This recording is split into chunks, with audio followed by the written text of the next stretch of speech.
porque siempre me olvido. Sí, el centroide me llaman por el tema del centro de alguna figura o de algún cuerpo, ¿o no? Así ¿Dónde se es. centra la masa? Así es, justamente, donde se centra la masa de un cuerpo de densidad uniforme. Si la densidad no es uniforme, el centroide va a estar en la posición entre los centroides de cada parte de las distintas densidades.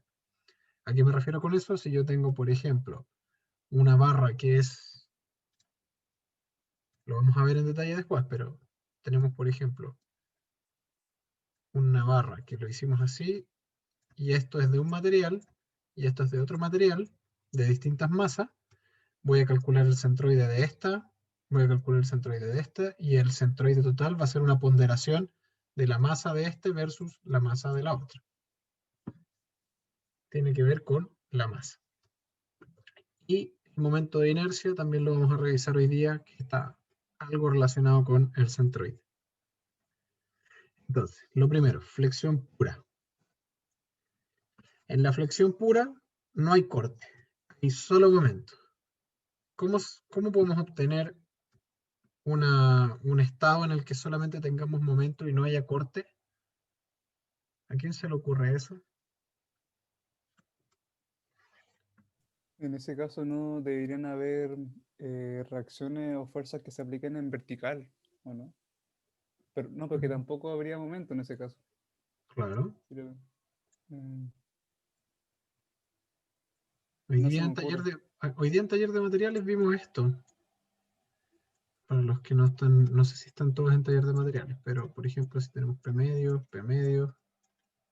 esto de aquí va a ser P medio, y esto de acá también va a ser P medios. El diagrama de momento de esto va a ser una cosa así. Y el diagrama de corte de esto va a ser una cosa así. Donde esto es 0. Donde el momento es constante, el valor del corte es 0. Por ejemplo, si yo tengo... bueno, lo rayé encima. Para que no haya corte, el momento debe ser constante. Si el momento es 0, obviamente el corte es 0. Pero si el momento es constante, el valor del corte también es 0. Y recuerdan, si recuerdan bien, la derivada del momento respecto a la posición en X es igual al corte. Entonces, si no hay cambio en el momento, la derivada es 0, porque no hay una variación respecto al punto anterior. Entonces, por eso pongo ahí la derivada del momento en X es igual a B, y si B es igual a 0, entonces esa derivada es 0. Y obviamente esto es una doble implicancia. Esto es un ejemplo, un caso en el que tenemos momento puro, o flexión pura. Solamente momento. Vamos a tener un momento aplicado en A, otro momento aplicado en B, y nuestro diagrama de momento va a ser el valor de M. Entonces, si nosotros hacemos un corte en esta viga, por ejemplo aquí, vamos a quedar con esta sección que va a crecer hacia la izquierda. Digamos que esto crece hacia allá. Lo que va a ocurrir en ese pedazo de viga es una distribución del esfuerzo por el momento. ¿Y por qué va a ocurrir esta distribución? Porque vamos a tener en la fibra superior un esfuerzo de compresión y en la fibra inferior un esfuerzo de tracción. Estos esfuerzos tienen que equilibrarse. No podemos tener uno más grande que el otro porque la suma de fuerzas en X tiene que ser igual a 0, porque esto no se está moviendo. Y además tienen que equilibrar el momento. La distancia C corresponde a la distancia desde la fibra superior hasta el eje neutro. Profundidad del eje neutro, le suelen llamar, donde sigma x, es decir, el sigma que va por el eje x, por el eje axial, es igual a 0. ¿Y cuál sería ese punto? Donde el momento cambia, o sea, donde el esfuerzo cambia de valor positivo a negativo. Ay, tengo que estornudar. Ay, disculpen. Entonces, donde este punto es 0, esa distancia la conocemos como profundidad del eje neutro y se denomina con una letra C. Cuando tengamos un valor positivo, lo vamos a llamar como tracción, y cuando tengamos un valor negativo, va a ser compresión. En este caso particular, esto de aquí arriba es negativo, y esto de aquí abajo es positivo. Lo negativo viaja hacia la izquierda y lo positivo hacia la derecha. En base a eso, podemos encontrar el valor del momento y de la fuerza axial calculando el área de estas, ¿cómo se llama esto? De estos esfuerzos. ¿Por qué? Porque el área debajo de la curva va a ser igual a la fuerza puntual total. Entonces, lo único que estoy haciendo aquí es calcular esa fuerza. ¿Pero por qué estoy calculando en un área si esto es una sola línea? Bueno, porque recuerden que esto está distribuido en la otra dirección también. Esto tiene 3 dimensiones, no tiene solo 2. Por eso tengo que integrar en un área.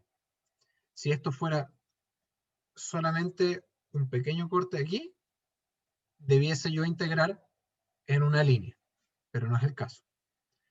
Entonces con eso voy a obtener n, que estoy diciendo que tiene que ser 0, porque si no es 0, esto se estaría moviendo. El momento en i, y el momento en i, recuerden el famoso teorema muy utilizado de la regla de la mano derecha. Coloquen el pulgar hacia la dirección que ustedes están mirando y la mano gira hacia donde está ocurriendo el momento. Entonces, el momento en I significa que yo estoy girando en esa dirección, estoy rotando alrededor del eje Y, va a estar dado por la integral de Z en el área por sigma X en dA. Y eso también tiene que ser igual a 0, porque nuevamente esto no se está moviendo. Y el momento en Z, que va a ser el que va a estar rotando en este sentido, va a estar dado por la integral de área nuevamente de menos I. El menos es solamente algo conveniente para poder resolver los valores después.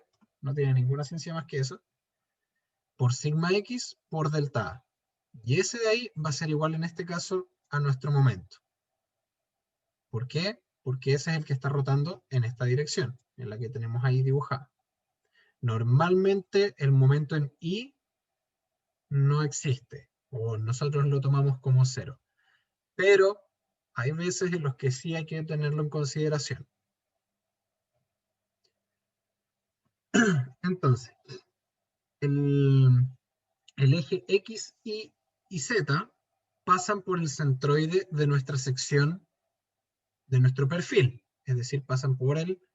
Digamos que este es nuestro perfil. Si ese es el centroide, por ahí pasa X, Y y Z. Y el centroide, como veníamos discutiendo hace un poquito, es el centro de masa de un objeto con densidad uniforme. Si tenemos distintas densidades, lo único que tenemos que hacer es ponderar por esa distinta densidad cada pedazo del objeto. Ojo que estas ecuaciones que hemos resuelto aquí son exclusivas para este caso. Este m, ¿por qué es distinto de 0? ¿A alguien se le ocurre? Porque aquí yo el n lo tenía igual a 0 y el m en i lo tenía igual a 0.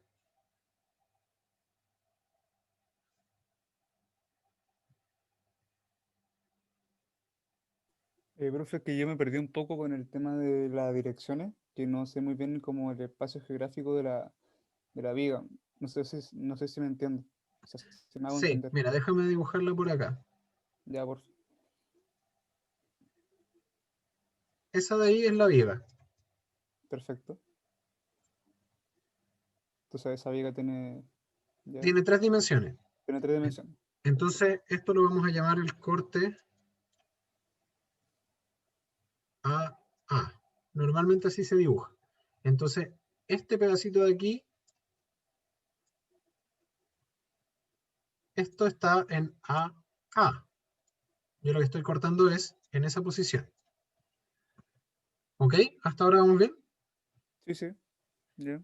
Ya, entonces lo que yo te dije recién es que el momento en Z significa que yo estoy rotando en el eje Z. Y el eje Z va en esa dirección. Esto es Z. Entonces, si yo estoy rotando en el eje Z, significa que mi momento está aplicado así. Por el contrario, cuando estoy trabajando con el eje Y, y estoy calculando el momento en Y, significa que estoy rotando en el eje Y.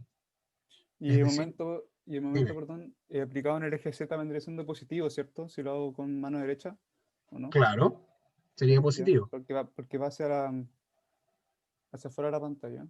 Va Ya, en sentido contrario al reloj. claro. Y además que efectivamente va hacia afuera de la pantalla. Si tú pusieras la mano derecha hacia el otro lado y giraras a favor del reloj, el momento entraría en la pantalla del computador. Y ahí O sería sea, negativo. será como a fin de cuentas por el pulgar, ¿cierto? Sí. Claro, el pulgar te va a indicar la dirección. Ya. Entonces la pregunta ahora es, ¿por qué el valor del esfuerzo axial o de la fuerza axial, mejor dicho, es igual a 0? ¿Por qué el valor del momento en Y es igual a 0 y el valor del momento en Z es igual a M? O ¿Por sea, qué se es podría decir distinto de de 0? que el momento en I podría ser cero porque no existe una torsión en ese eje, a fin de cuentas. El cuerpo no se está como rotando en esa dirección. Ya, O, mientras que en la causa de Z sí, po, o no sé. o sea, yo estoy aplicando dos momentos para generar una deformada de esta forma. Mm. ¿Pero por qué vale M?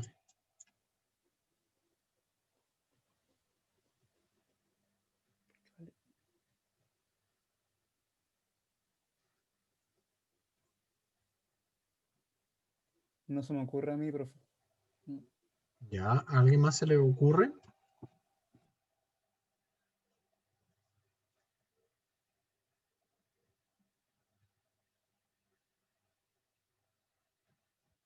¿No? ¿Ninguna idea? Pero, ¿Carlos? profe, pero Dime. cuando yo o sea, cuando le respondí lo del momento en I, ¿está en lo correcto? O sea, que en ese eje no hay rotación, o sí hay. Así es, estabas en lo correcto. Ah, ya, pero en el Z no sé cómo responder. Ahí me complico. Ok. Daniel, Matías, Valentín, Ti- Ignacio. Tiene que ver con que necesitamos que no haya corte, por lo tanto el momento tiene que ser constante. Por ahí va la cosa. Pero está más cerca de lo que ustedes creen la respuesta. Aquí está la respuesta. El momento en toda la viga vale M.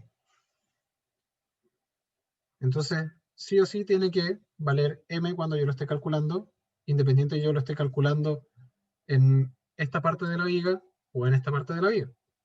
Siempre tiene que valer M. Y por eso es muy importante que recalquemos que es solamente para este caso. No vayan a ocupar después esta ecuación, o sea, este valor para resolver una ecuación del momento. ¿Quedó claro? ¿O hay alguna otra duda? Excelente. Entonces, eso en relación a las tensiones. Pasemos ahora a ver las deformaciones. Entonces, nuevamente tenemos una placa, un pedacito de material, el que es sometido a un momento. Lo que va a ocurrir es que vamos a tener los mismos esfuerzos, lo que decíamos recién, estamos definiendo el eje Y desde ese punto hacia arriba, y la distancia C desde ese punto hasta la fibra superior. El sigma X va a depender de la posición, ¿cierto? Si yo estoy más arriba, voy a tener un sigma X, y si estoy más abajo, voy a tener otro sigma X. La suma total va a tener que dar o 0 o lo que valga el esfuerzo axial. El sigma M va a corresponder al máximo momento negativo. El sigma M acá va a corresponder al máximo momento positivo. También lo podemos ver desde un punto de vista de deformación. Entonces, va a ser exactamente el mismo efecto. Y el epsilon M va a ser la máxima deformación negativa. Y luego vamos a tener el epsilon M máximo positivo. ¿Alguna pregunta con respecto a esto? ¿Se entiende qué representa el dibujo ese?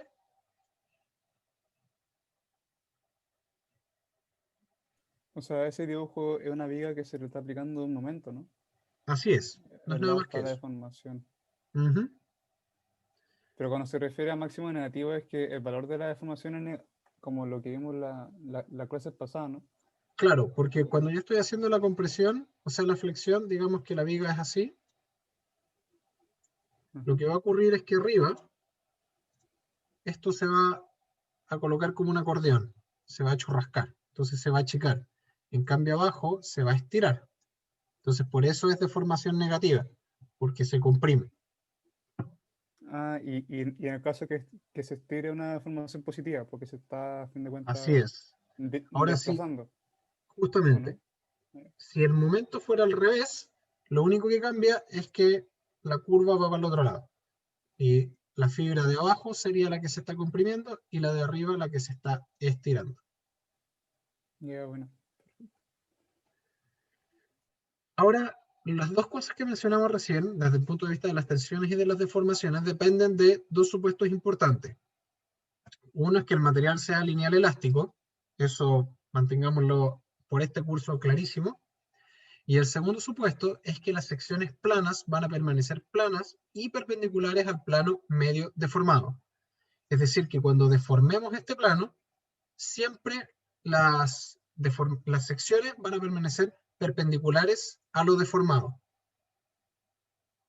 ¿Ya? No, a mí no me quedó claro. O sea, pregunta, profe, cuando nos referimos a materiales elásticos lineales, que cuando se le deja de aplicar tensión, va a volver a su estado original, o sea, porque está la zona plástica de un material, ¿cierto? Claro, pero nosotros no estamos viendo la zona plástica. Nosotros vamos Claro, a entonces, simular nuestro material así solamente. cuando existe el módulo de Young, a fin de cuentas. Ahora, o sea, todos los materiales podríamos identificarlos con un módulo de Young, pero Sí, hacerles una aproximación. Pero en este caso nosotros no vamos a entrar más allá que este punto de aquí, que sería el sigma de fluencia. diferencia. Claro. Entonces, cuando hablamos de un material elástico lineal, efectivamente, estamos hablando de ese tipo de comportamiento. Cuando yo cargo el material, lo estoy forzando, llega un punto, el material se va a deformar una cierta cantidad, dejo de Claro. cargarlo, el material va a volver a cero. Y siempre, vuelve a cero o queda como con algunas como. No, siempre vuelve a cero, porque Ya, estamos perfecto. definiendo el material como elástico lineal. Si Ya, fuera elástico plástico lineal, ahí ya no. ya, perfecto. Ok. Entonces esos son los dos supuestos que vamos a tener en consideración. Continuando con las deformaciones, podemos hacer una cierta comparación o, como a mí me gusta llamarlo, una regla de tres, entre las variables que teníamos en esos dos triángulos que habíamos dibujado. Entonces sabemos que la deformación máxima va a estar relacionado con C, como la deformación X, o sea, una deformación cualquiera, va a estar relacionado con la distancia en Y. Entonces, si despejamos la deformación cualquiera, vamos a encontrar que va a tener una dependencia de la deformación máxima y también del eje neutro. Lo importante es que la deformación máxima es fácil de encontrar porque sabemos la magnitud de la fuerza que se está aplicando en ese punto y el eje neutro también es fácil de encontrar porque ya vamos a verlo un poquito más adelante, pero depende del centroide de la sección. Entonces solamente necesito yo cambiar el valor en la posición Y para encontrar cuánto va a ser la deformación, porque al final simplemente son triángulos. Y lo mismo puedo hacer para las tensiones. Entonces la tensión máxima va a estar relacionada con el eje neutro y una tensión cualquiera va a estar relacionada con la posición en Y. Y hago el mismo despeje y me queda eso. Nuevamente el signo menos es simplemente para poder resolver cosas más fácilmente después. Recuerden que Profe, estas barras representan el valor absoluto. Dime.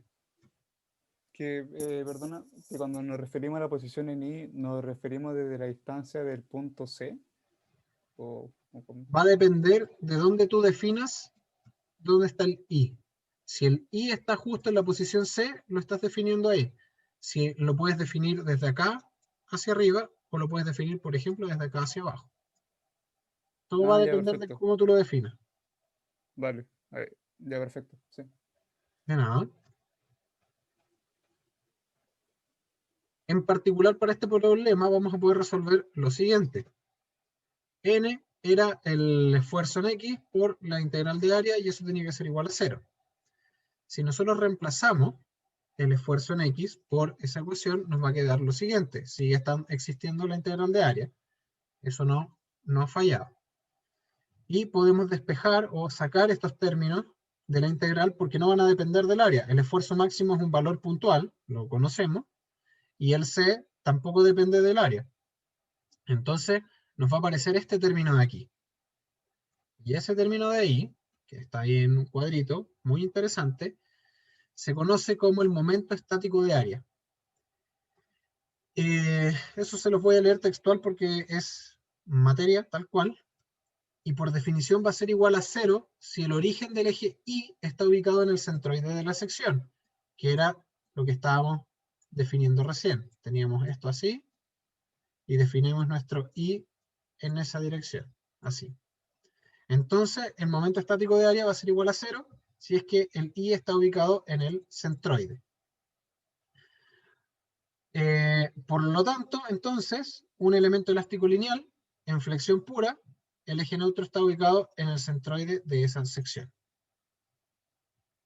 Entonces, si continuamos con el problema, resolvemos el problema de el momento, vamos a llegar despejando y reemplazando, que esto nos va a quedar con un I cuadrado, ¿cierto? Porque lo único que hicimos aquí fue reemplazar el sigma X, y el sigma X era igual a menos I partido por C por el valor máximo del momento en valor absoluto.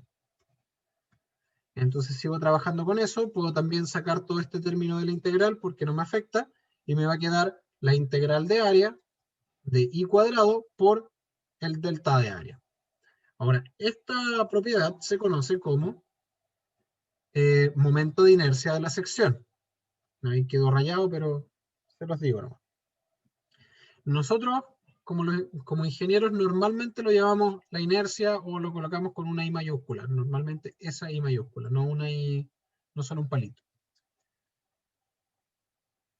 Y esta es una propiedad absolutamente relevante para poder calcular esfuerzo a flexión. Lo vamos a ver ahora. Entonces vamos a reemplazar esta ecuación y nos va a quedar sigma m en valor absoluto partido por C por I, que es esto de acá, es esa integral, va a ser igual a m, ¿cierto? Entonces, podemos despejar el sigma m y vamos a descubrir que el valor máximo a la flexión va a ser igual al momento dividido por la inercia multiplicado por el valor del eje neutro. Esto de aquí significa que ahora encontramos la forma de calcular la tensión máxima a flexión. Entonces, con esto podemos saber, dependiendo del momento, dependiendo de la inercia del material, o sea, de la sección, y de la distancia al eje neutro, podemos obtener el esfuerzo a flexión. Ya el esfuerzo que nosotros conocíamos era P partido por A. Y eso era el esfuerzo axial. El esfuerzo de corte también es P partido por A. Pero, cuando tenemos una sección así, me quedó harto feo, pero bueno, tenemos nuestra viga así, el esfuerzo axial va en esa dirección, y el esfuerzo de corte va en esa dirección. Pero ambos son fuerza partido por área. Pero nosotros ya sabemos este, y ahora sabemos el esfuerzo flexión. Entonces, como pueden ver, el esfuerzo flexión ya no depende del área del material, sino que depende de la inercia del material. Y la inercia no depende del tipo de material, no depende si es que el material es acero, o es hormigón, o es madera, eso no va a influir en la inercia. La inercia es una propiedad geométrica. Y aquí está clarito. En esto lo podemos ver clarito. ¿Por qué? Porque depende del área y depende de la posición. Nada más. No depende del material, el tipo de material. Entonces, si despejamos, lo podemos escribir de esa forma. Y esta división, I partido por C, se puede describir como S, que también es como la inercia de ingenieros. Hay muchas tablas que ya tienen calculado ese valor para que calcular el valor de la flexión, de la fuerza de flexión, sea más rápido. Y lo vamos a escribir así. Pero esos son simplemente comodidades. ¿Alguna duda con esto? Como les dije, esto es bastante denso y es difícil. Profe, yo tengo una duda, pero como más que nada como teoría, de que fue como extraño ver de que, por ejemplo, el momento estático de área fuera igual a cero, pero por ejemplo cuando el I está al cuadrado, se transforma como en el momento de inercia. Como que me pareció curioso, pero A ver, eso. espérate. El momento no se transformó en cero. O sea, no, esa presión algebraica, o sea, perdón, claro, presión, momento estático de área es cero. Ya, el momento estático de área es cero simplemente porque el centroide está ubicado donde nosotros posicionamos el eje Y. Si yo hubiera colocado Claro, el eje Y acá, esta integral ya no es cero. ya no es cero. Importante Entonces, destacar eso es importante. sí, por eso Mm, está ahí si el origen del eje Y está ubicado en el centroide de la sección. ya, perfecto. ¿Ok? Pero recuerda que nosotros llegamos a esta expresión porque el valor del esfuerzo axial es cero. Mm, A ver, ¿dónde quedé? Ahí está.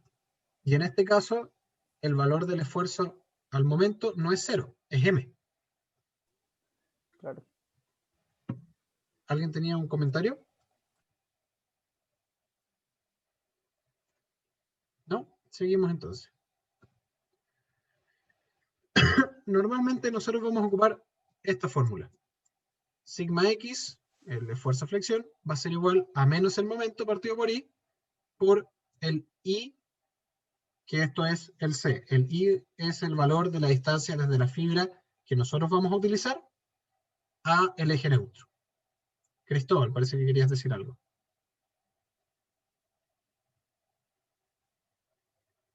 Parece que no. Ya, y este caso es general y en la siguiente clase vamos a ver por qué en corte y en flexión, cuando tenemos otras componentes de esfuerzo, sigue siendo válido.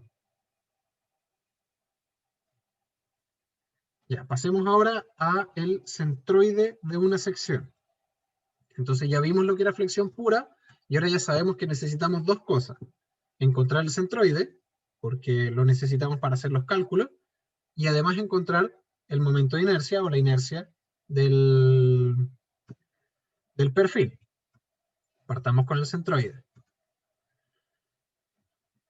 Usando la expresión del momento estático de área, que era esa integral. Vamos a calcular la posición del centroide I barra E y Z. O sea, no, perdón, I barra y Z barra.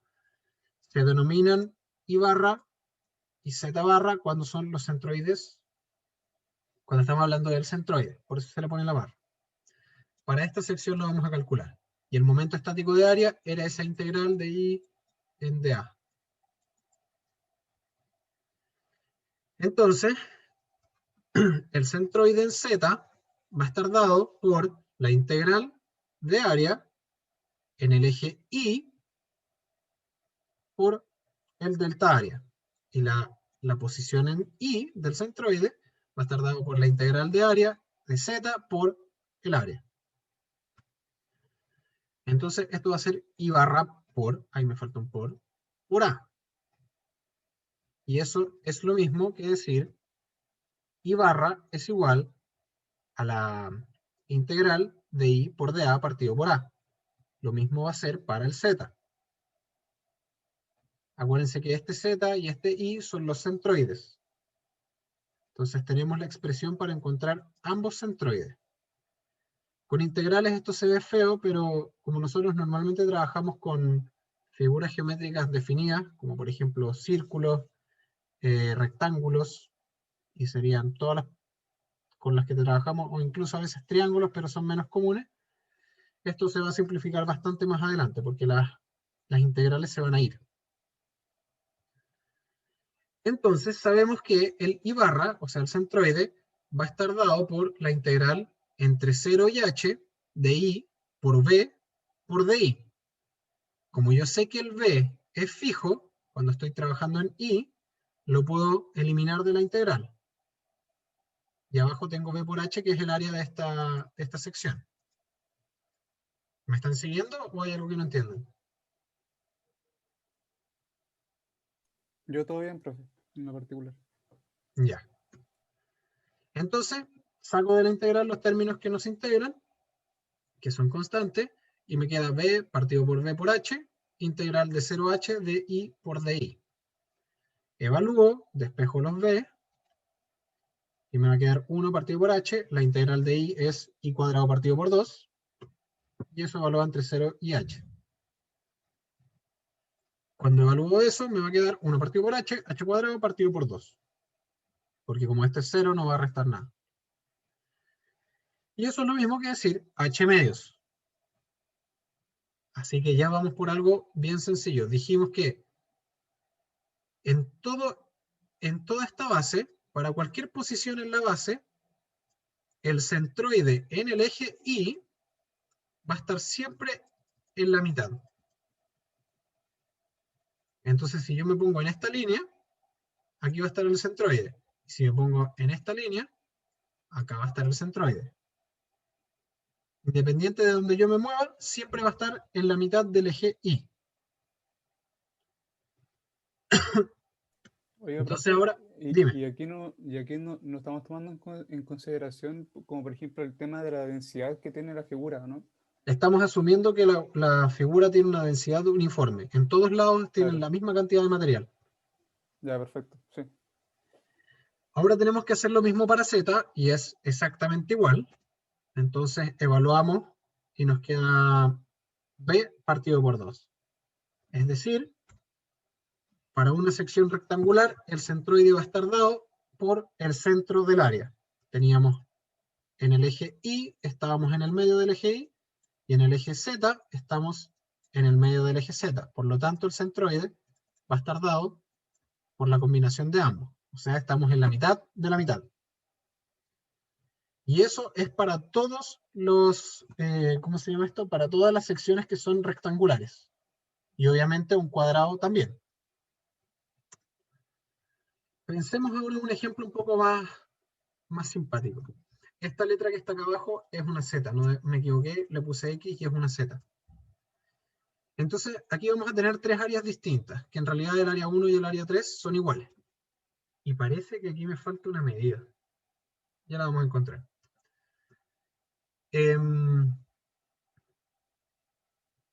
Asumiendo que el centro está ahí, que el eje, el C del... ¿Se acuerdan del C que estábamos buscando?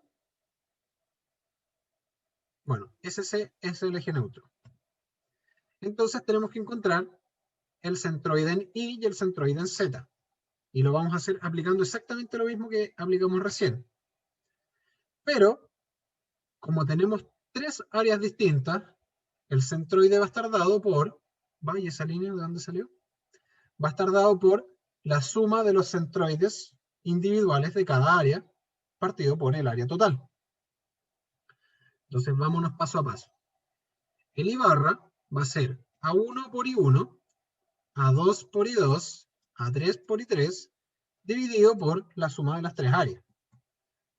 Aquí es donde ya se empieza a poner más desagradable el cálculo, y tenemos que calcular el área de uno por la distancia, más el área del otro por la distancia, más el área del tercero por la distancia. Y empiezan a aparecer estos 2 por 12 por 10. Entonces significa que esto de aquí esto vale 200 milímetros, por si acaso. Área 1 es 200 por 12. El centroide de esa sección en particular es 12 partido por 2. Recuerden que el I lo definimos desde aquí abajo. Entonces el centroide de esto va a estar dado aquí, en el medio de esta sección. Profe, Dime. ¿por qué el área 1 es 200 por 12? Ah, porque en el eje horizontal también vale 200. Sí, sí, en el eje Ah, horizontal también vale 200. Esa era la medida que me faltaba. ya bueno. Seguramente cuando pegué la imagen recorté la parte de la medida inferior. Ya. ¿Y el 12 dividido en 2 es porque está en el centro de esa figura? Así es, porque nosotros tenemos una cosa así, Sí. y esto de aquí vale 12. Ah, Y entonces el está I, justo en la mitad de... claro, y el I está definido en esa posición. Vale, perfecto. Entonces ahora tenemos que calcular la del área 2. El área 2 va a ser 200 menos 2 por 12, porque esto vale 200. Entonces, esto de aquí vale 200 menos 12 menos 12. Ahí está. Por 10, que era este ancho, por la distancia. Y la distancia va a ser 12, porque ahí no está el área de nuestra área 2, o sea, lo tengo que sumar sí o sí, más el centroide de esta área, que va a ser 200 menos 2 por 12, que es esa distancia, partido por 2. Y ahí voy a estar en la mitad de esa área en particular. Y la última área, que era el área 3, va a ser 200 por 12, exactamente lo mismo que el área 1, por la distancia, que va a ser 200 menos 12 medios, que sería justo ahí. Eso es 12 medios.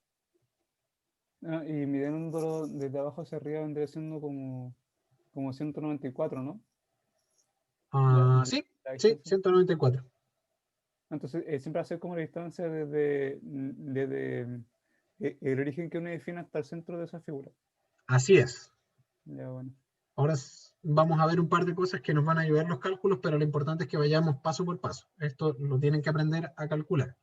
Y me imagino que en mecánica ya lo habían calculado antes. Y luego dividimos simplemente por la suma de las áreas. 200 por 12 por 2, estoy sumando esa área y esa área, más 200 menos 2 por 12, por 10, estoy sumando el área 2.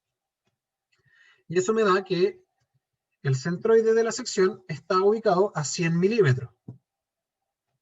Entonces, como sabemos que la sección es simétrica en el eje Y, es decir, si yo dibujo un eje aquí al medio, lo que está hacia arriba es exactamente igual que lo que está hacia abajo, el centroide siempre estaba en el eje de simetría. Si yo tengo un rectángulo,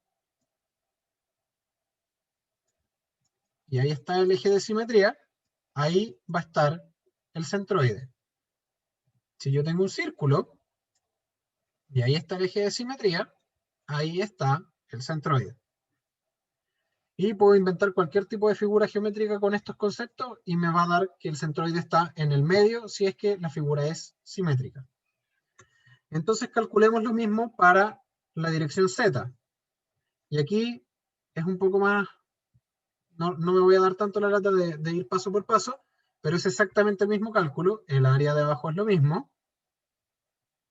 Y acuérdense, es área por distancia, o sea, tenemos el área de la primera de la base, que era el área 1,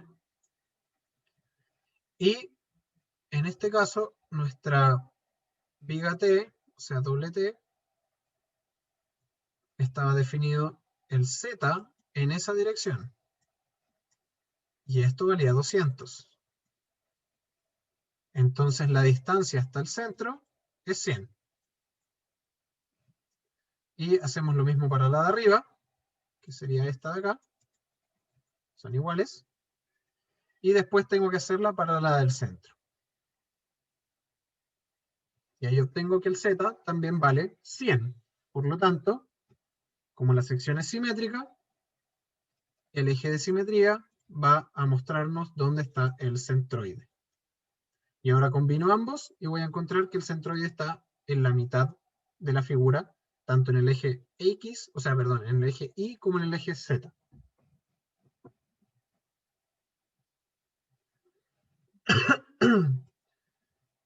Ahora, hay una cosa que es lo que decíamos al principio, que era lo que tú me preguntabas, Joaquín, que el momento estático de área es 0 cuando la posición del eje está en el centroide.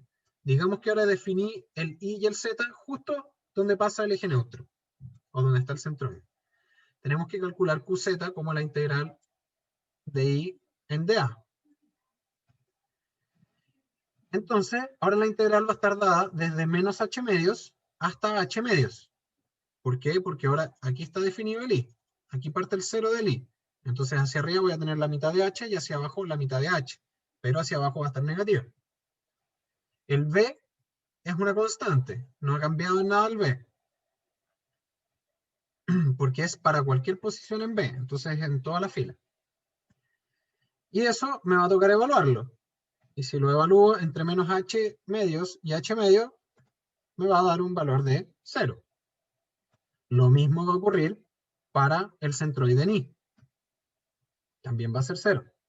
Entonces ahí queda demostrado por qué el momento estático de área es 0 cuando yo defino mis ejes coordenados en el centroide. Pero ¿eso siempre como necesario hacerlo o va a ser como necesario como en algunos casos? Cuando tú sabes que el centroide está cuando tú sabes que tienes una sección simétrica, sabes dónde está el centroide. Claro, sí. Pero Claro. si no tienes una sección simétrica, vas a tener que calcularlo. Entonces, a priori, no puedes decir que esto es 0 porque no sabes dónde está el C. Así que tienes que definirte el Y y el Z en algún punto conocido para que puedas calcular todo lo que estaba anteriormente. O sea, y tampoco sé si es 0 porque tampoco definí bien mi sistema de referencia, porque claro, como no son no estar C, entonces no. No, lo que pasa es que nosotros lo que hacemos aquí es Ajá, calcular el centroide. Siempre tenemos que encontrarlo. ya. Independiente del ¿El perfil que sistema? tengamos, Ujú. siempre tenemos que encontrar el centroide. Lo que sí, el momento estático de área, que es esta ecuación, esta integral, siempre va a dar 0 si yo coloco mi eje coordenado en esa posición. Entonces, esto es una cosa muy útil a la hora de resolver las ecuaciones que vimos al principio. Yo encuentro el centroide y luego defino mi eje coordenado nuevamente en el centroide. Entonces, las otras ecuaciones las puedo igualar a 0 porque están multiplicadas por esto. ¿Se entiende? Sí, todo bien. Excelente. Entonces, veamos otro ejemplo donde ya la sección no es simétrica en ambos ejes, solamente es simétrica en uno. Tenemos que encontrar el centroide en I. Entonces, el I barra va a estar dado por, acuérdense, acá está definido el I, 200 menos 10, que sería esta área de aquí, por 8, porque es el ancho de la base de la T, sería eso de ahí vale 200 menos 10, y ahora el 8 es la base, y la distancia desde aquí hacia su centro va a ser igual a 200 menos 10 partido por 2. Ahora esta área de acá va a ser igual a 200 por 10, y la distancia va a ser esta distancia de aquí más la mitad de esta distancia. Y eso es 200 menos 10 partido por 2. Y tengo que dividirlo por la suma de las áreas. Entonces ahí encuentro que el centroide está ubicado a 151,8 milímetros desde abajo. Como yo tengo una gran cantidad de área arriba, significa que el centroide sí o sí tiene que estar desde la mitad hacia arriba. Si de alguna u otra forma me da el cálculo que el centroide apareció por acá abajo, algo hice mal. Porque yo sé que toda esta área de acá arriba tiene que subirme el centroide un poco más arriba del medio. Ahora yo sé que esto es simétrico en el eje Z, por lo tanto, el centroide en Z va a estar en 4 milímetros. Hacemos el cálculo y me da 4 milímetros. Y eso es lo mismo que les dije recién. Lo miramos, observamos que efectivamente es simétrico y no tenemos que calcular nada. Ya, ahora viene el momento de inercia. Denme un segundo que no tengo hora, no sé ni qué hora es. Podríamos tomarnos un descanso de unos minutos antes de continuar con el Sí, yo último creo que tema. nos vamos a tomar unos 10, 15 minutos. Volvamos a las 4:35. Tengo las Ya, 4:23. sí, pues muy bien. Nos vemos en 12 minutos.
volví. Entonces quedamos en el momento de inercia. ¿Todos me escuchan, cierto? Excelente. Ya, el momento de inercia es un poquito más complicado que el centroide de una sección, porque el centroide de una sección era I en dA. Acuérdense que el momento de inercia era I cuadrado en dA. Y esta no va a ser tan fácil eliminarla porque no depende de que pase por el centroide. Entonces, el cálculo del momento de inercia de una sección. Partamos con lo más sencillo, que sería una sección rectangular. Y colocamos el eje, los ejes coordenados, en el centroide de dicha sección, porque ya sabemos dónde está, que es en la mitad en el eje Z y la mitad en el eje Y.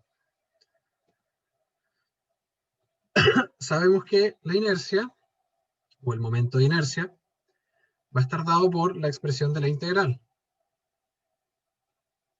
Esa barrita ahí encima significa que es el momento de inercia en base al centroide de la sección. Por eso se pone la barrita. Igual que con la letra I barra y Z barra, es lo mismo para la inercia. Entonces vamos a tener que evaluar esto entre menos h medios, perdón, y h medios de I cuadrado por B por DI. ¿Por qué por B? Porque yo estoy evaluando en I. Entonces, como evalúo en I, esto tengo que evaluar en toda esa sección, pero es constante, no va a cambiar. Entonces, una vez que yo resuelvo eso, ¿alguien me puede ayudar con esa integral? ¿Se facilita? Y al cubo partido en 3. ¿Seguro que es I al cubo partido en 3? Partido en 2. Porque cuando yo ¿Partido en derive 2? esto, tengo que eliminar el 2. No, o sea, señor partido en 3 porque si yo derivo esa expresión, me va a bajar el 3 y el I se va a quedar al cuadrado. Entonces ahí no se va a poder simplificar el 3 con el 2. Son yo un 3 abajo. ¿Estás seguro? Mira, lo voy a revisar, pero me parece que es 2. Estoy casi seguro de que es 2. Porque yo tengo que quedar con esto. Según yo, igual que sería 3. Sí, ¿Sí? porque el que derive la expresión de abajo. Ah, sí, pues tienes razón. Porque si Sería derivo 3 esto, Sí, por I porque cuadrado me va a quedar I cuadrado partido por en 2. 3 partido de 2. Y eso no es lo mismo que eso. partido Efectivamente, 3. esto es partido Sí. de Claro, 3. y ahí no se simplifica. Déjenme borrar acá eso, sí. Ya.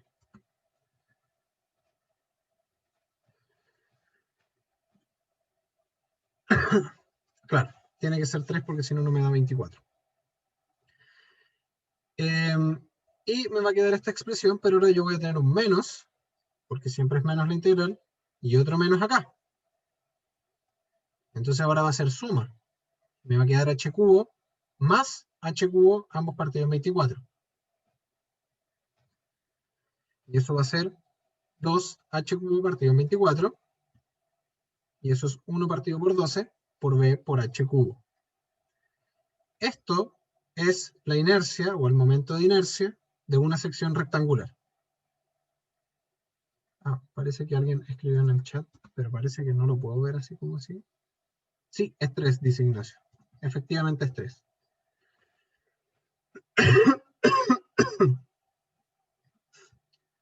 Entonces, ahora ya sabemos cuánto vale el momento de inercia en el eje Z. O sea, el momento de inercia en Z. ¿Ya? Ahí sí. Y ahora tengo que encontrarlo en Y. Y va a ser exactamente lo mismo. Y aquí seguramente tengo el mismo error. Y esto es un 3. Evaluamos entonces. Y nos queda 2b cubo partido por 24. Y eso es lo mismo que 1 partido por 12 h por b cubo. Entonces, cuando estemos calculando la inercia en el centroide de un rectángulo, siempre va a ser 1 partido por 12 por b por h al cubo. Siempre. ¿Y por qué pongo por b por h al cubo? Porque normalmente nosotros los perfiles que usamos son de esta forma. Ya sea una I, sea una H, sea una T. Digamos una T. Cuando nosotros estamos trabajando en estos perfiles, digamos que esto tiene una tercera dimensión. O sea, bueno, esto siempre tiene una tercera dimensión. El momento, típicamente, nosotros lo aplicamos en el eje. ¿En cuál eje? ¿En el eje Y o en el eje Z? En el eje Y, ¿o no? No. El eje Y es ese. Nosotros lo Ah, aplicamos claro, en el sería eje en el eje Z. Z. Sí, Claro, porque la carga va distribuida aquí arriba. claramente. Entonces, típicamente, nombramos esto como B y esto de acá como H. Por eso es que es el H al cubo. Entonces, algo muy relevante del momento de inercia es que aumenta al cubo, por muy redundante que suene, en la altura. Así que lo que yo estoy buscando siempre con estos perfiles es generar la mayor altura posible. Si yo tengo, por ejemplo, una tabla para construir un puente, quiero cruzar un estero y tengo una pura tabla. Si coloco la tabla en ese sentido, y digamos, ahí va el estero, ahí va la agüita. Pero esa tabla está en 2D, ¿cierto? Sí. Sí, esto está en 2D, ahí lo hacemos en 3D. Vale. Ese es el estero, ahí está el borde del estero y el otro borde del estero. Si yo coloco la tabla de manera horizontal, así como está el dibujo, no sé por qué se fue eso para allá, y pongo la parte delgada mirando hacia abajo, la inercia va a ser 1 partido por, esto de aquí vale B, y esto vale H, 1 partido por 12, por B, por H al cubo. Si H vale 10 y B vale 100, ¿alguien tiene calculadora a mano que pueda encontrar el valor de eso?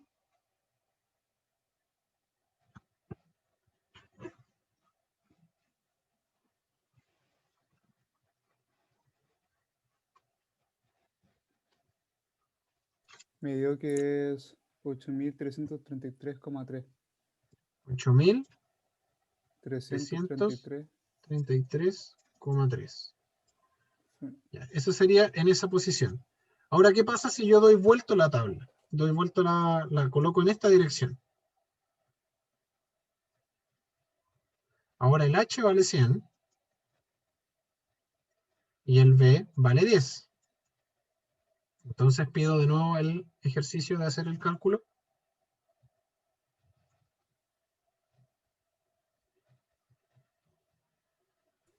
$833.333,3. 833.333,3. Pero, por ejemplo, colocar una tabla así Es no es lo difícil difícil, caminar, ¿o no? Sí, po. sí, pero fíjate la diferencia. Es 100 veces Más, solamente po. por dar vuelta a la tabla. Entonces, Y eso como físicamente, ¿qué representaría para alguien que caminara por ahí? Sería como más... es 100 veces más difícil hacer este movimiento en esa tabla que colocándola para el otro lado. No sé si estás viendo la cámara. Sí, sí, estoy viendo, estoy viendo. Entonces, lo que Ah, hace el momento de inercia es sí, evitar que la masa o que la figura pueda rotar en el eje que yo defina. Es que tan difícil es para un momento hacer rotar esta figura. Por ejemplo, ujú, la masa es la propiedad física que evita que algo cambie su estado de aceleración. Si yo tengo más masa, es más difícil cambiar mi estado de aceleración que si tengo menos masa. A medida que yo tengo más inercia, más difícil es rotar en el eje que yo defina. claro. Ah, ya, perfecto. ¿Y cómo está relacionado la rotación con el momento? Bueno, porque el momento genera desangulaciones. Entonces, fíjense ustedes cuando pasen por puentes, que las vigas normalmente no son así, sino que son así. Y obviamente le colocan algo aquí, que es lo que vamos a ver ahora. porque aumenta la inercia. Y ahora si tú tuvieras una viga de esta forma, es harto más fácil caminar por encima de ella. Pero cuando ustedes estén diseñando algo o pensando en la inercia, o sea, pensando en construir una viga, la razón por la que se coloca así es por esta gran diferencia que existe entre cómo aporta la altura versus la base. Igual es súper como curioso como que igual hay mucha la diferencia. Bueno, en este caso, gigantesco. Es gigantesco, son 100 veces. Es Claro. muchísimo. ¿En qué unidades se mide esto? ¿A alguien se le ocurre? Estaba en metro.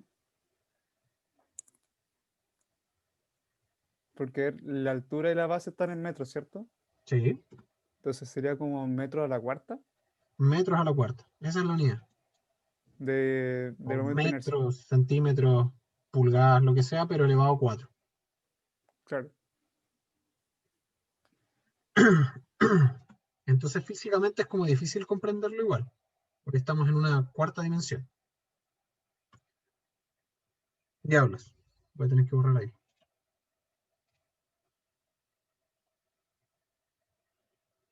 ¿Qué fue lo que puse aquí?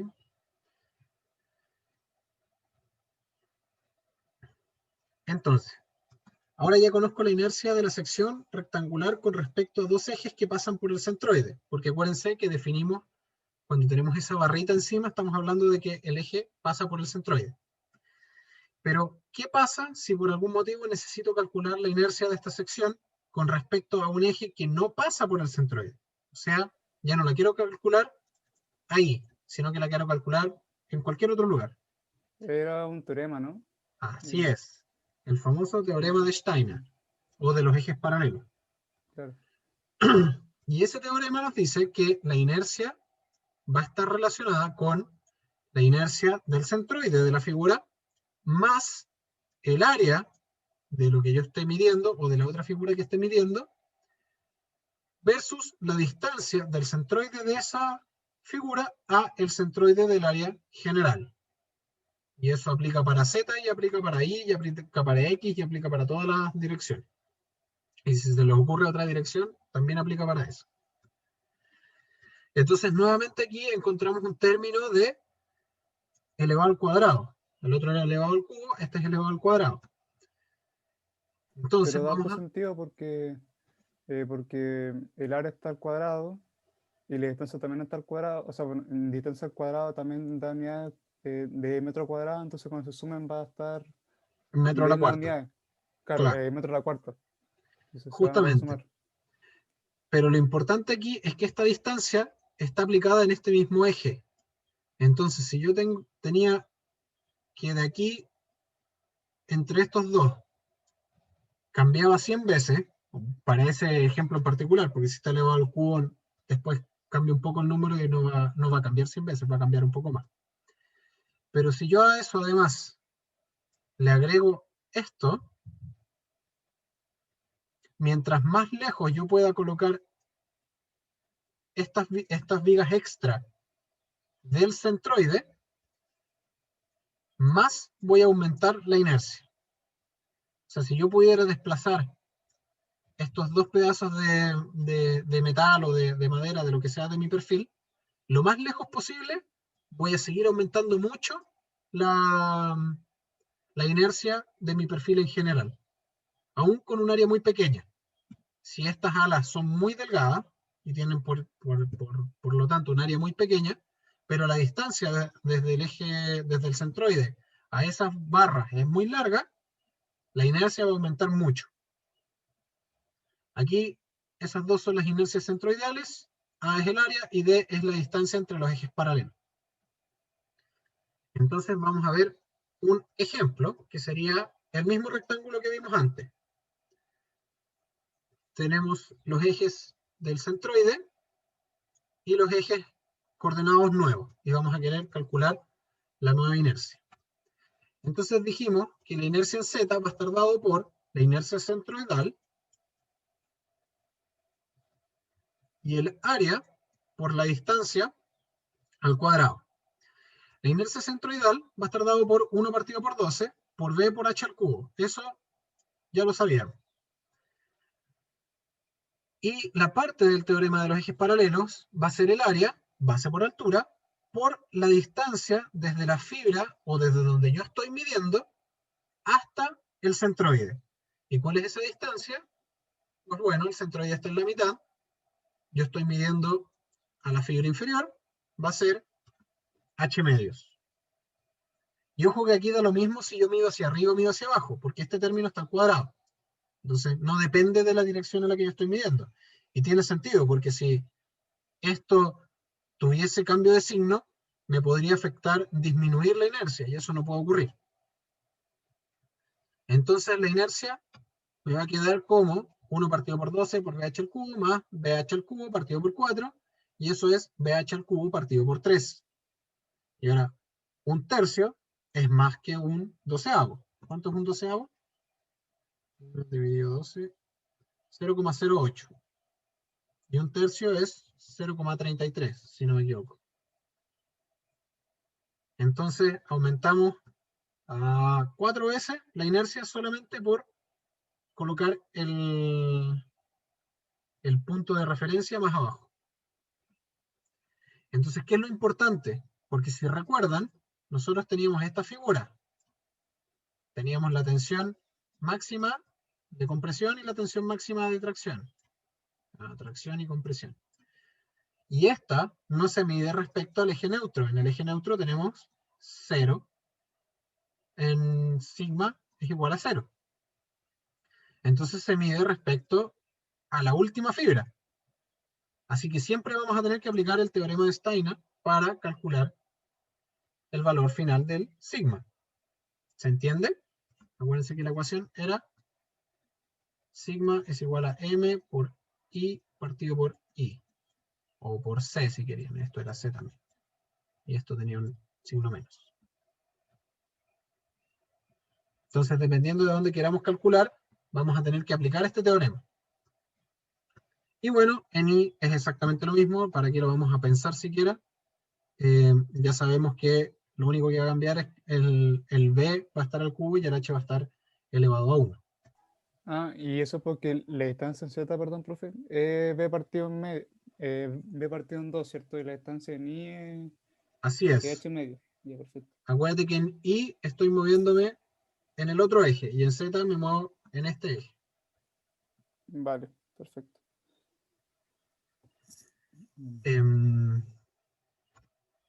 Entonces, ya, este va a ser el último ejercicio y quiero que lo vayamos viendo paso a paso. Aquí al final vamos a aplicar todo lo que hemos visto hasta ahora.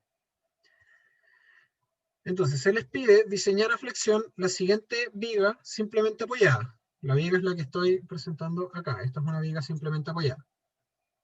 Considere que el material es acero con tensión de fluencia de 420 megapascales y que la tensión admisible sigma es 0,6 veces la tensión de fluencia. Tensión admisible normalmente se escribe como sigma A de M.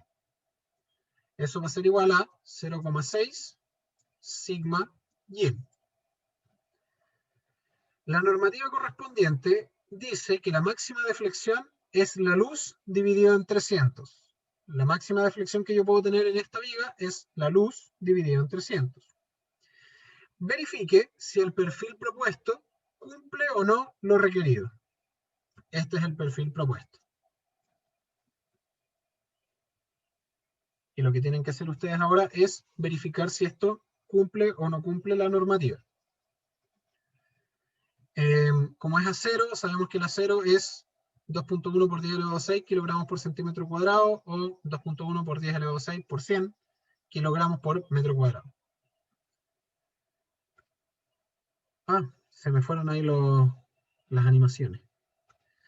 Bueno, nosotros sabemos por esa condición de viga que el momento máximo va a ser omega por L cuadrado partido por 8. Eso lo calculamos de la estática, es conocido. Y también sabemos por método de doble integración, por método de los trabajos virtuales, por el método que ustedes quieran, que la deflexión máxima es 5 por omega por L a la cuarta partido por 384 por E por I. Eso va a ser la deflexión máxima. Y eso está en tablas también, así que eso es conocido. Y si no lo conocen, lo tienen que calcular. Entonces, vamos a encontrar el momento máximo simplemente reemplazando en la ecuación 200 por 10 partido por 8, y me queda 2500 kN/m. Sabemos además que nuestro límite, nuestra máxima deflexión, tiene que ser menor a L partido en 300. Esa era una de las condiciones. Entonces, como tiene que ser menor, yo reemplazo. Profe, Dime. disculpe que interrumpa, que cuando me dicen que ¿a qué se refieren con la luz? Como que me generó una duda. La luz es Sí. esto. Cuando tú tienes la viga, es la Vale. distancia que hay entre los apoyos. Ah, esa es la luz. Esa es la luz. Entonces, por ejemplo, en este caso es 10. 10 metros. 10 metros. Sí. Ah, ya, perfecto. Entonces, reemplazamos aquí y vamos a obtener una inecuación. ¿Y qué es lo importante que queremos encontrar de esta inecuación? Eso es lo que queremos despejar, en este caso particular, porque nos están dando el perfil y sabemos el material.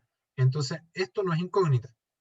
El I técnicamente tampoco es incógnita, pero queremos saber cuál es el mínimo momento de inercia que necesitamos. Entonces vamos a despejar el I. Y reemplazamos 5 por 200 por 10 elevado a 4, 384 por el módulo de Young, tiene que ser menor o igual a 10 partido por 300. Entonces despejo el I y me queda que el I sí o sí tiene que ser mayor a 3.72 por 10 elevado a menos 3 metros a la cuarta. Esto va a ser lo mínimo requerido para que se cumpla la condición de la deflexión. Es decir, que esto no baje más allá de lo que me solicitaron, que es por código delta, o sea, no ese delta. Este delta tiene que ser menor a L partido en 300. Entonces ahora debería calcular, perdón, el momento de inercia de la figura de la derecha y ver si cumple esa normativa. Así es. Entonces, Y, por ejemplo, si da menor al valor que está ahí entregado, es que no lo cumple. Debería cambiar justamente, la figura. así es. Entonces, Ah, eso ya. es lo que vamos a hacer ahora. Y, por ejemplo, profe, Dime.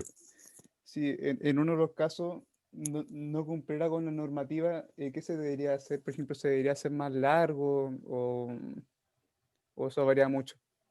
Ahí es donde entra tu criterio de ingeniero. Cuando Ya.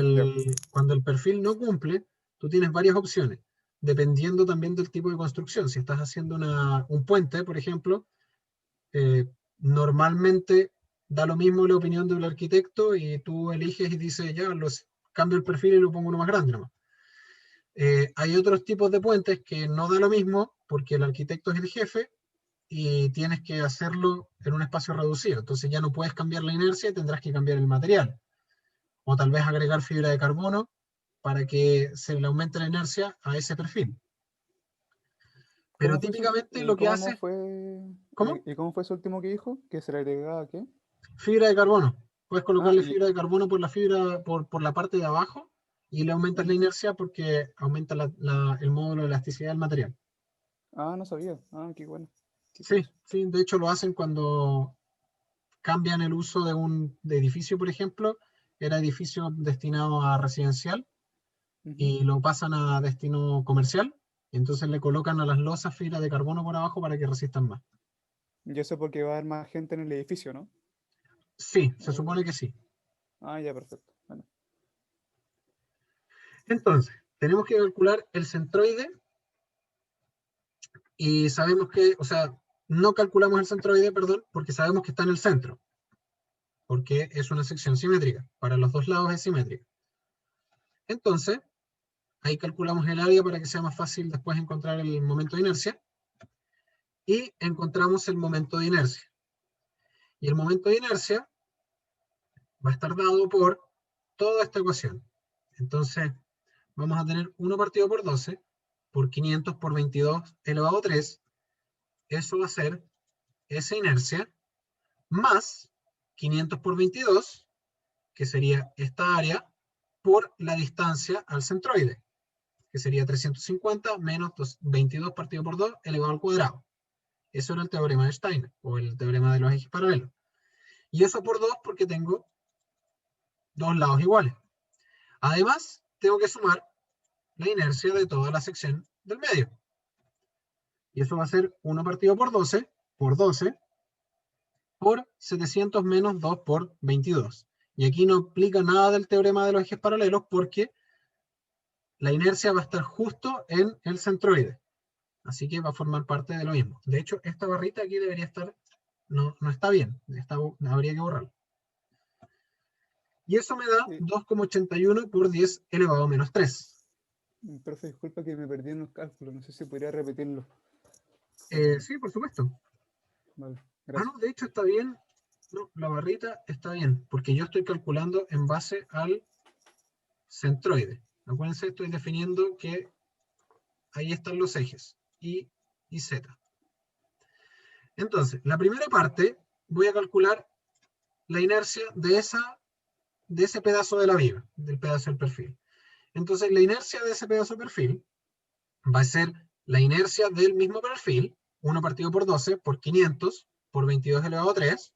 Eso es 1 partido por 12 b por h al cubo.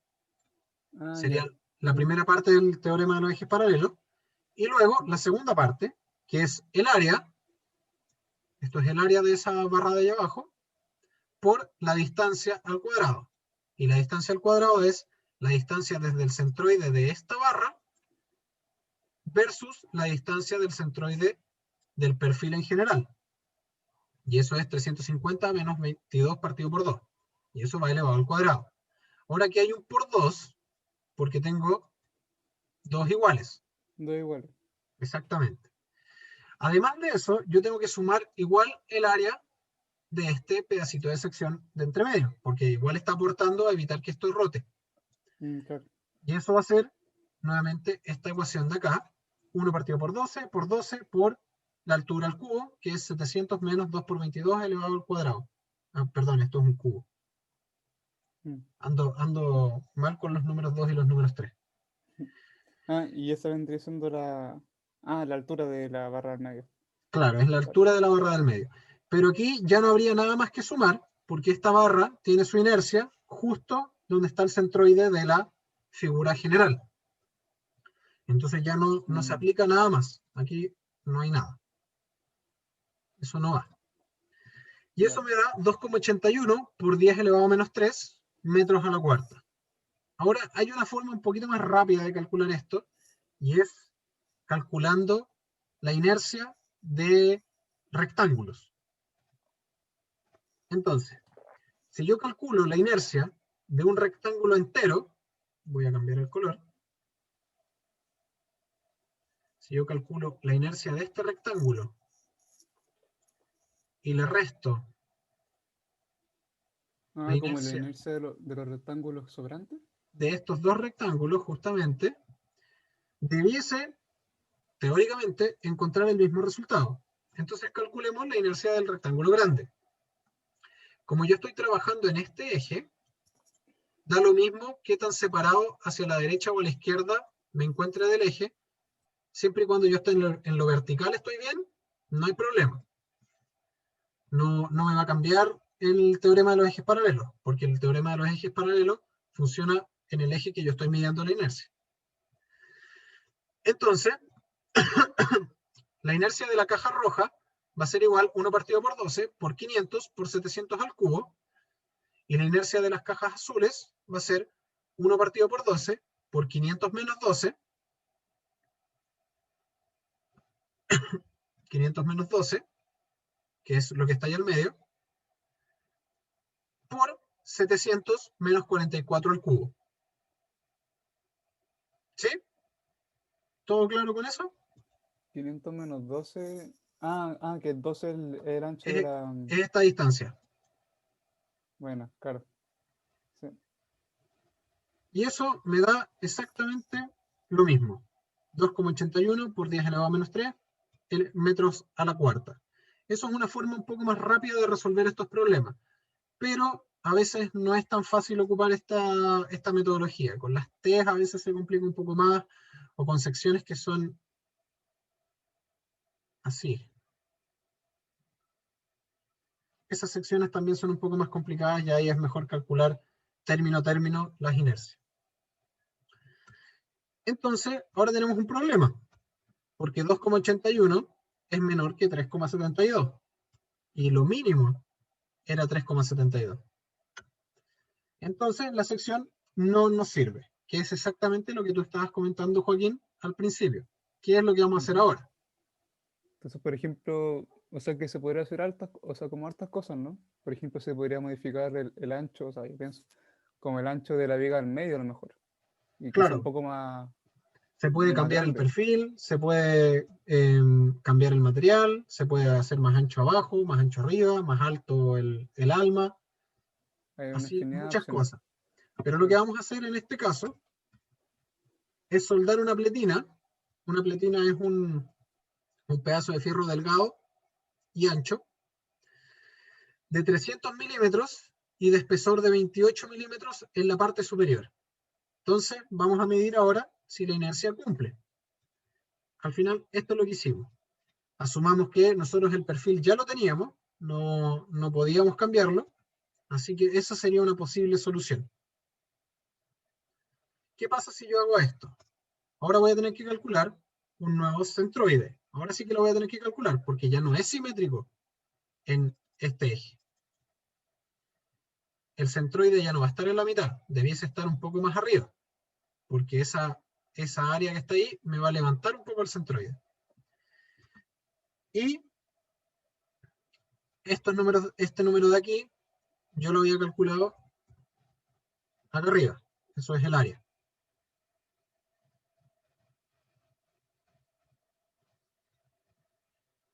Ahí está. Calculo el centroide y me queda a 430 milímetros.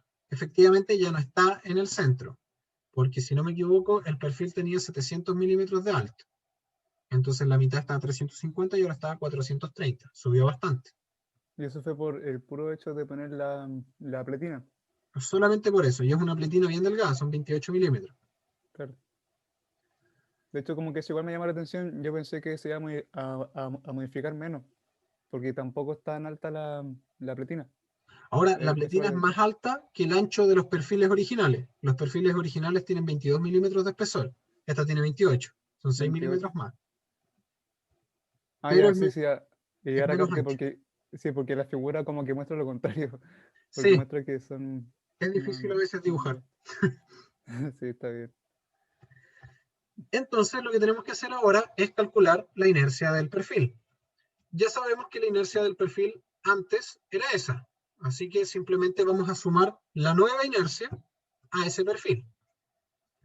Y la nueva inercia, porque como esto está en metros, voy a tener que escribir todo ahora en metros, va a ser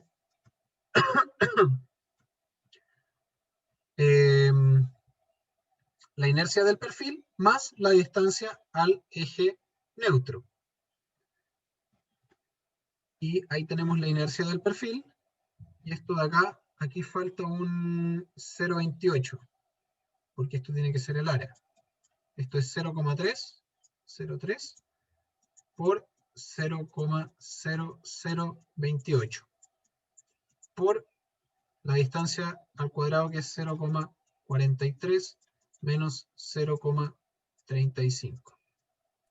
No entendí esa distancia. El 0,43 menos 0,35, ¿a qué se refiere? Eh, Sabemos que el centroide está ahora aquí, sí, está ahí.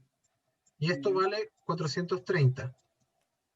Y originalmente medía 350. Originalmente medía 350. Entonces lo que tenemos que hacer es esta distancia de acá. Y esta Que sería distancia de acá, como... ¿ah? Ujú. No, perdón, digamos usted. Teníamos 350 desde aquí hasta aquí. Ujú. Entonces 350 menos 430 me va a dar esa diferencia que hay ahí. Y eso es lo que cambió el centroide. Lo hice de una forma un poco distinta como lo había hecho antes. Lo que también podría haber hecho era calcular esta distancia como esto está 0,28 partido en 2, sería Que es 28 milímetros 0,14. partido en 2, más la distancia de 430 menos 350. ¿Sí? Pero eso habría que expresarlo también en milímetros, ¿no? ¿O En no? metros, en metros. Ah, en metros. Sí. Ya. Ah, no, miento. No, estoy equivocado. Hablé Es que sí, mal. es que extraño porque está como replicando lo mismo arriba, pero como sumándole la... No, aquí lo que estoy haciendo, en este término de acá, déjame borrar acá. ¿sí? No, aquí me equivoqué. ¿Dónde está el lápiz? Este término de acá es lo que va a aumentar la inercia del perfil por el nuevo punto del centroide. Es decir, solamente por el hecho de que el centroide ahora está más arriba de lo que estaba antes, todo esto tiene una nueva inercia, que sería esa distancia, esta distancia, por el área de ese perfil, que sería el segundo término del teorema de los ejes paralelos. IZ es igual al IZ, Que sería el original.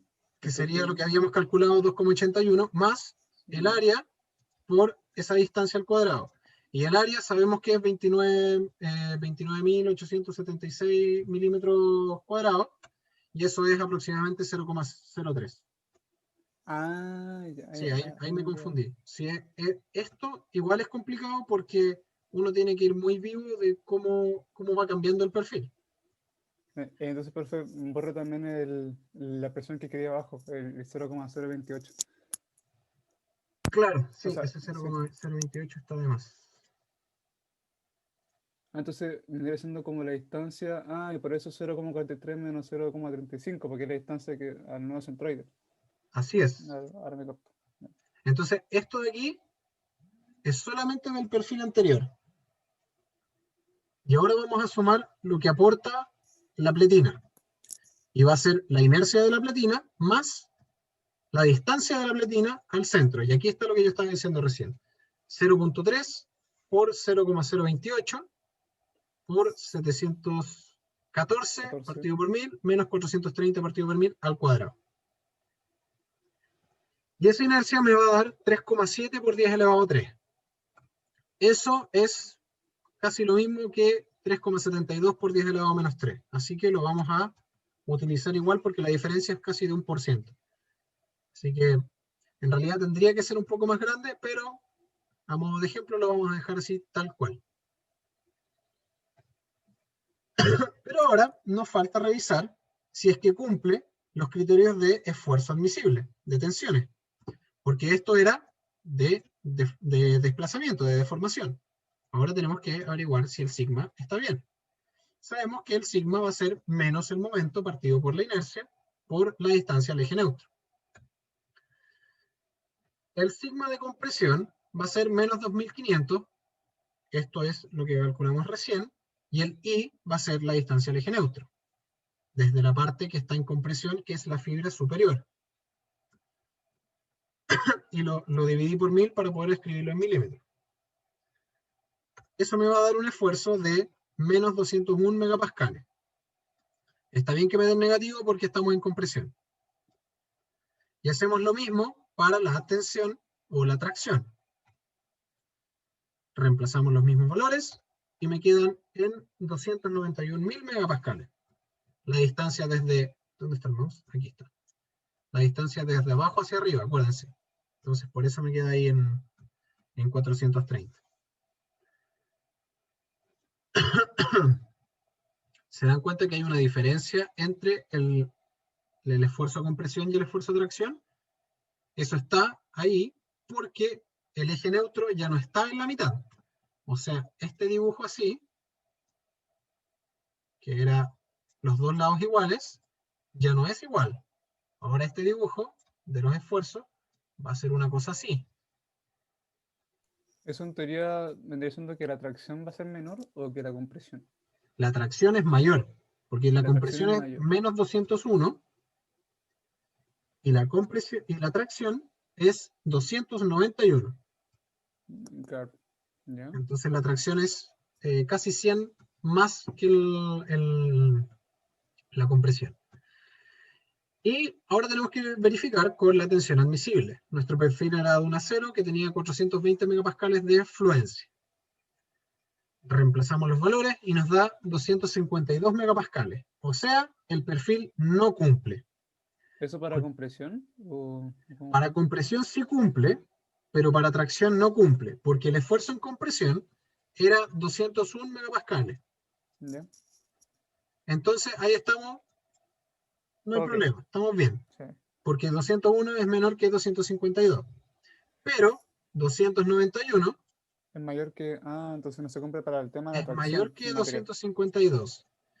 El esfuerzo admisible es el máximo valor que puede soportar este material Antes de que pase a una zona plástica, ¿no? antes de que entre en la fluencia. Entonces yo Claro. le estoy exigiendo 291. Por lo tanto, me estoy pasando de lo admisible, estoy entrando en fluencia y esto va a desarmarse. Y en ese caso, ¿se podría como cambiar el material, por ejemplo? ¿O ya sería mucho? Se puede cambiar el material, se puede modificar el perfil, se pueden Mm. hacer, se puede colocar una segunda viga, cosa de que se reparta la carga y ya el esfuerzo no sea tan alto. ¿Una segunda petina, por ejemplo? No, una ¿O... segunda viga.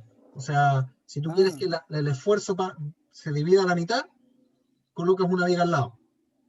ya, perfecto. Si ahora quieres mejorar un poco el perfil, tienes que colocarle una pletina, o por ejemplo, la pletina que colocamos, en vez de Como ser de, replicarla abajo, ¿no?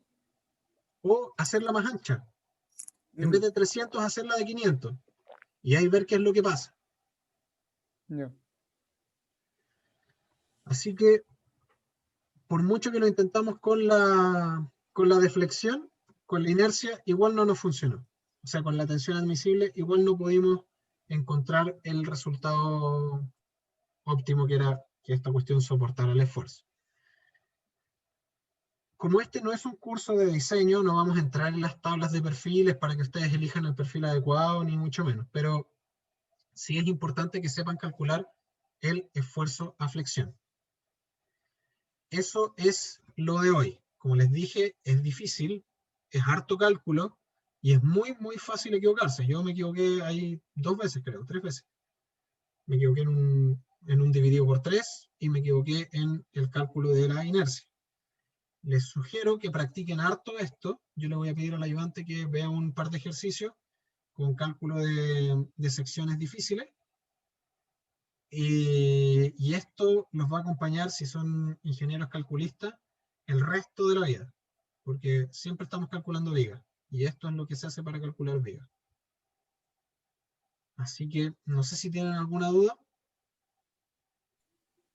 Yo no, o sea, de la materia no, pero con respecto a la tarea 2, Dime. esa tarea 2 se acumula solamente para la prueba 2 y nada más, o sea, perdón, para la prueba 1, ¿cierto? Son solo N- puntos para la prueba 1, sí. no es que se considere como una nota de tarea adicional, no. No, no, no, no. Es Ah, ya, como una tarea con asterisco. No, no existe como tarea en realidad. Ya, perfecto. Y esa nota todavía no está, ¿cierto? O sea, como el Mira, puntaje. el ayudante me habló hoy día preguntándome cómo hacía la escala de los puntos. Así que me ¿A, imagino que ya las tiene corregidas.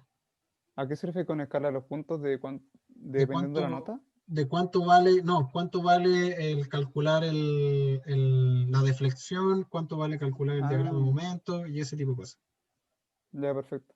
Porque la nota era un punto nomás, no, no es de 1 al 7 esta nota, es solamente un punto que se le suma a la prueba. Si es que tienes todo bueno, tienes un punto. Si es que tienes la mitad, tienes 0,5.